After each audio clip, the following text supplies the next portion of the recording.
Di dalam 1 Tesalonika 5 ayat 18 dikatakan, mengucap syukurlah dalam segala hal, sebab itulah yang dikehendaki Allah dalam Kristus Yesus bagi kamu.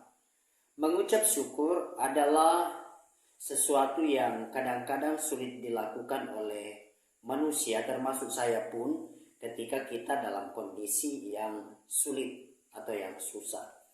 Kita akan lebih gampang atau lebih cenderung mudah bersyukur ketika kita sedang mengalami kondisi yang aman atau yang baik-baik saja.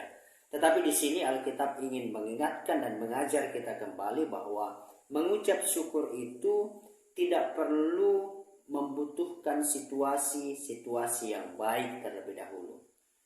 Di sini dikatakan mengucap syukurlah dalam segala hal, artinya dalam segala kondisi, dalam segala situasi. Mengapa? Yang pertama, sebab ketika kita mengucap syukur, kita sedang mengalihkan fokus kita dari melihat kepada masalah, kemudian kita mulai melihat kepada Tuhan. Tahukah saudara, ketika kita mulai melihat kepada masalah kita yang besar, maka masalah itulah yang akan menguasai pikiran dan hati kita. Dan itu cenderung membuat kita patah semangat, membuat kita tidak berdaya, membuat kita tidak bisa, seakan-akan tidak bisa bangkit lagi dari keterpurukan. Tapi ketika kita mulai bersyukur dan kita mulai arahkan hati dan mata kita tertuju kepada Tuhan yang besar, maka di situ kita akan mulai mendapatkan semangat dan pengharapan bahwa dalam menghadapi kondisi ini, saya pasti bisa, saya pasti mampu. Saya pasti sanggup, sebab masalahku tidak pernah lebih besar dari Tuhanku. Tuhanku jauh lebih hebat daripada masalah yang kuhadapi hari ini. Kemudian yang kedua, ketika kita mulai bersyukur, kita tidak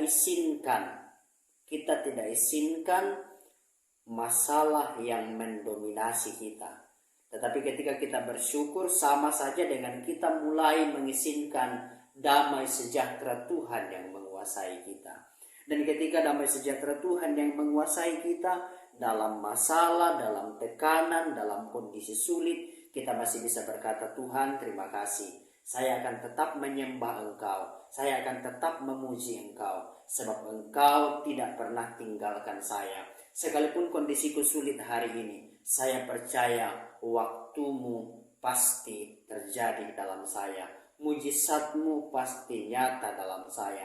Kehebatanmu, kebesaranmu pasti terjadi dalam hidupku. Sebab itu, teman-teman, saudara-saudara, saya mengajak kita untuk memilih untuk bersyukur dalam segala perkara. Bersyukur mempersilahkan Tuhan untuk melakukan perkara ajaib dalam hidup kita. God bless you.